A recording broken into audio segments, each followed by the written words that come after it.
গুণের সমাবেশ ঘটবে, যে লোকের মধ্যে 3টি গুণ থাকবে, সেই ইমানের প্রকৃতি স্বাদ পেয়েছে। সেই ইমানের কি পেয়েছে? প্রকৃতি স্বাদ পেয়েছেন। এক, মান কান আল্লাহু ওয়া রাসূলুহু, আল্লাহ এবং আল্লাহ রসুলকে ভালোবাসা। কাকে ভালোবাসা? আল্লাহ এবং আল্লাহ রসুলকে ভালোবাসা। আহাব্বা মিম্মা সিওয়াহুমা, কেমন ভালোবাসা? দুনিয়ার সকল কিছুতে অধিক প্রিয় ভালোবাসা। বাপ থেকে রাসূলকে বেশি ভালোবাসাম, মা থেকে রাসূলকে বেশি ভালোবাসাম, ছেলে থেকে পিতা বেশি ভালোবাসাম। একজন সাহাবী আল্লাহ রসুলকে গালি দিচ্ছিলেন, তখন গালি দেওয়া মাত্রই এই সাহাবী তার পিঠে চাকু ঢুকিয়ে দিলেন, তালোয়ার ঢুকিয়ে দিলেন। কেন? আমার রাসূলকে গালি দিয়েছেন। তার মানে তার পরিবার থেকে, তার স্ত্রী থেকে রাসূলের মহব্বত বেশি। যার মধ্যে রাসূলের মহব্বত নেই, যার পরিবার থেকে রাসূলকে ভালোবাসতে পারে না, যার পিতা থেকে রাসূলকে বেশি ভালোবাসতে পারে না, যার পরিবার থেকে রাসূলকে বেশি ভালোবাসতে পারে না, ওই প্রকৃতি ইমানের স্বাদ পায়নি।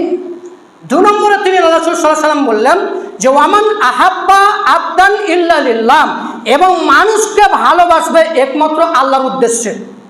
মানুষকে ভালোবাসবে, মানুষের সাথে প্রেম প্রীতি মহব্বত রাখবে একমাত্র আল্লাহর উদ্দেশ্যে।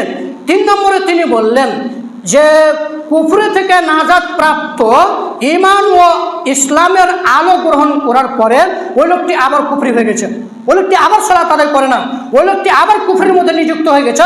ওই ব্যক্তি অপছন্দ। কেমন অপছন্দ?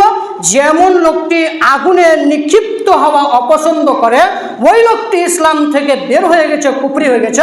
ওই লোকটি যেমন আগুনে নিক্ষেপ হতে চায় না, আগুনে পুড়তে চায় না, এটা যেমন অপছন্দ করে, এরকম সে নাজাতপ্রাপ্ত দল ছিল, সে আল্লাহকে মেনেছিল, স্বীকৃতি প্রদান করেছিল, এরপর রাসূলকে মানল না। এ হচ্ছে সব থেকে খারাপ, এ হচ্ছে সব থেকে খারাপ। অতএব যারা কুফরি থেকে নাজাত প্রাপ্ত পেলে ইসলামের আলো দিকে তারা সমাবেশ ঘটল, এই লোকটি ইমানের স্বাদ পেয়েছেন।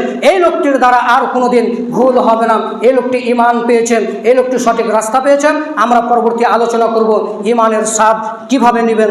পিতা থেকে আমাদের রাসূলকে বেশি ভালোবাসতে হবে, আমাদের ছেলে থেকে আমাদের রাসূলকে বেশি ভালোবাসতে হবে। সম্মানিত উপস্থিতি, আপনার পিতা থেকে, আপনার মাতা থেকে, আপনার পরিবার থেকে আল্লাহ এবং আল্লাহ রাসূলকে যদি না ভালোবাসেন, আপনার ইবাদত কবুল হবে না।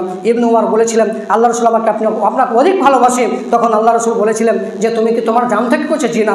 তখন আল্লাহ রাসূল বললেন তুমি প্রকৃত ইমানদার এখনো হতে পারোনি। তখন উমর বললেন যে আল্লাহ রাসূল আমার জান থেকে আপনাকে বেশি ভালোবাসি। তখন তিনি বলেছিলেন হ্যাঁ, এবার তুমি প্রকৃত ইমানদার হতে পেরেছিলেন। তাহলে আপনার জান থেকে আল্লাহ রাসূলকে আপনি অধিক ভালোবাসবেন, এতে তাহলে ইমান।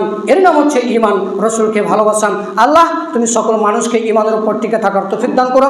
সকল বলি আল্লাহুম্মা আমিন। আল্লাহ যারা অসুস্থ আছেন তাদেরকে তুমি আরোগ্য দান করো। আল্লাহ যারা মারা গেছে কবর আযাব বন্ধ করো। সুবহানাকা আল্লাহুম্মা বিহামদিকা আশহাদু আল্লা ইলাহা ইল্লা আনতা আস্তাগফিরুকা ওয়া আতুবু ইলাইক।